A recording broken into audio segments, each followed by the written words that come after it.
అదొక చిట్టడవి. అడవిలో ఎన్నో జంతువులు స్నేహంగా ఉండేవి. తాము సేకరించిన ఆహారాన్ని ఇచ్చిపుచ్చుకునేవి.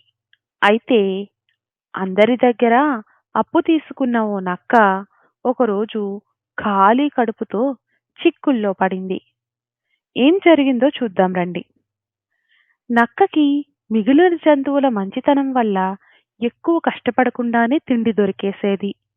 ఒకరోజు ఉడత దగ్గర గింజలు, మరో రోజు ఎలుగుబంటి దగ్గర తేనె, ఇంకో రోజు కోతి దగ్గర పళ్ళు.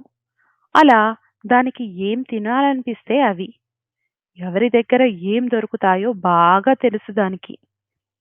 ఎవరైనా తిరిగి ఏమైనా అడిగితే, అయ్యో మర్చిపోయాను, రేపు ఇచ్చేస్తాను అని తప్పించుకునేది. ఒకరోజు దానికి చాలా ఆకలి వేసి ఉడత దగ్గర గింజల కోసం వెళ్ళింది. కొంచెం చిరుగింజలు ఉంటే పెట్టవు, నీకు ముందు వాటితో కలిపి మొత్తం ఇచ్చేస్తా అని అన్నది. దానికి ఉడత ఒక ఖాళీ ఆకు తీసుకొని వచ్చి ఇచ్చింది. నక్క గింజలేవి ఇందులో అని అడగ్గా, అయ్యో మర్చిపోయాను, రేపు ఇస్తాలే అని అంది. తరువాత కోతి దగ్గరకు వెళ్ళింది. కోతేమో అరటిపండు తొక్క ఇచ్చింది. అరటిపండు లేదు అని అడగ్గా, అయ్యో మర్చిపోయాను, రేపిస్తాలే అని అంది. ఆ తరువాత ఎలుగుబంటి దగ్గరకు వెళ్ళింది. అక్కడ అదే సమాధానం. అలా ఎక్కడికి వెళ్ళినా నక్కకి తిండి దొరకలేదు. ఆ రోజు ఆకలితోనే అలా ఉండిపోయింది. మరుసటి రోజు తనే కష్టపడి తన తిండి సేకరించుకుంది. తన తప్పుని తానే తెలుసుకుంది.